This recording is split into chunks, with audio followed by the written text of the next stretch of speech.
11 मई 1912 शहादत हसन मंटो का जन्म लुधियाना में हुआ। जिस दौर में मंटो ने औरतों के लिए लिखा, ऐसा कहा जाता है कि मंटो जब लिखा करते थे तो अपनी कलम को तेज़ाब में डुबो कर लिखा करते थे। विनोद भट्ट की एक किताब है मंटो एक बदनाम लेखक। उसमें वो लिखते हैं कि उनकी कहानियाँ मैंने अनेक बार पढ़ी है और हर बार जब भी मैं उनकी कहानियाँ एक नए सिरे से पढ़ता हूँ तो मुझे ऐसा लगता है कि मैं इससे पहली बार पढ़ रहा हूँ।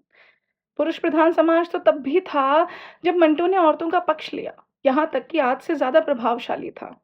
लेकिन मंटो ने औरतों के बारे में जैसा समाज में उनके साथ में होता है वैसा का वैसा लिखा। यहाँ तक कि औरत ऐसा कहा जाता है कि औरत आत्महत्या करने जाती थी तो सबसे पहले अपने पति की इजाज़त लेकर जाती थी। उस ज़माने में मंटो ने वेश्याओं के लिए लिखा। ऐसा कहा जाता है कि मंटो की कलम वेश्याओं को समर्पित थी।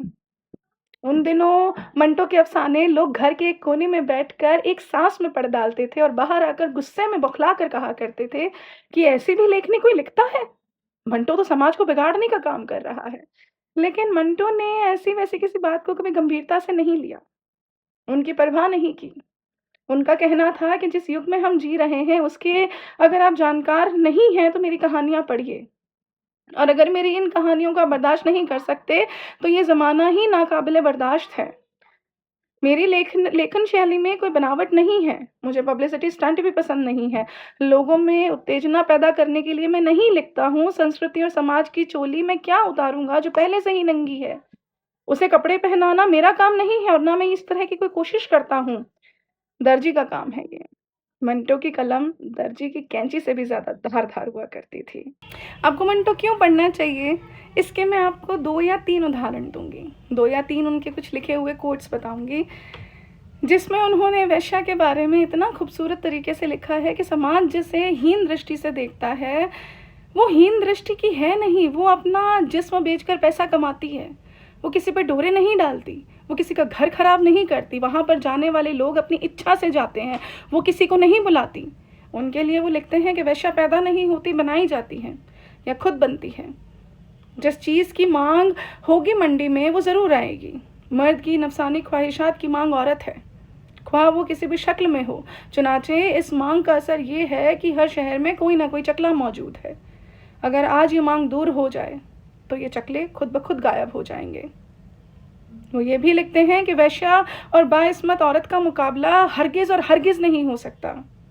इन दोनों का मुकाबला किया ही नहीं जा सकता। वेश्या खुद कमाती है और बाइस्मत औरत के पास कमा कर लाने वाले कई मौजूद होते हैं। एक उनकी कोटेशन का, उनके एक लेख का एक टाइटल है, वेश्या का डसा पानी नहीं मांगता। तो वो लिखते हैं, ताजुब तो इस बात का है कि जब सदियों से हम ये सुन रहे हैं कि वेश्या का डसा पानी तक नहीं मांगता, तो क्यों अपने आप को इससे डसवाने जाते हैं और फिर ही उसका रोना पीटना शुरू कर देते हैं। वेश्या इरादतन या किसी इंतकामी जज्बे के ज़ेर असर मर्दों के मालो ज़र पर हाथ नहीं डालती। वो सौदा करती है और वो कमाती है। मंटो की बहुत सी ऐसी चीज़ें हैं जो कि आज अगर आप अपने आप को फेमिनिस्ट बोलते हैं तो आपको पढ़ना चाहिए मंटो को। जो लोग मुझे जानते हैं वो ये बहुत ही बखूबी तरीके से जानते हैं कि मंटो मेरी रग रग में बसता है।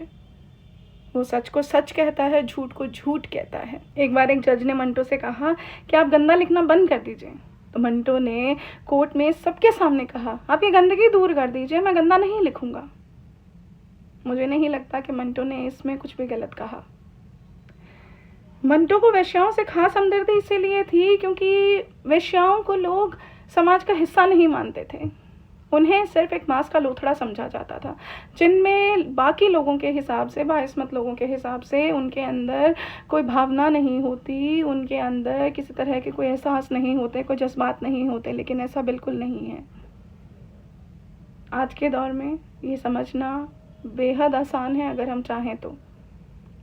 बस थोड़ा सा अपने दीवार के दरवाजे खोलने की ज़रूरत है। मंटो हर एक इंसान में होना चाहिए क्योंकि वो सच को सच और गलत को गलत कहने की हिम्मत रखता है। मंटो हर एक घर में होना चाहिए। अगर ऐसा हुआ तो यकीन जानिए बहुत जल्दी बदलाव आएगा और बदलाव की शुरुआत सबसे पहले हमारे खुद के घरों से होगी। हम इनकार कर लें चाहे कितना ही कि ऐसा हमारे घरों में बिल्कुल नहीं होता या इस तरह का कुछ नहीं होता या आस पास नहीं होता, इर्द गिर्द नहीं होता, लेकिन ऐसा नहीं है। आप नज़रअंदाज कर सकते हैं, लेकिन आप इसे सिरे से झुठला नहीं सकते हैं। मंटो पढ़ना चाहिए, पढ़िए। बहुत ही शानदार इंसान था, आज भी है। हम सबके ज़हन में, हम सबकी हरकतों में, हम सबके इनकलाबी जज़्बे में। शुक्रिया।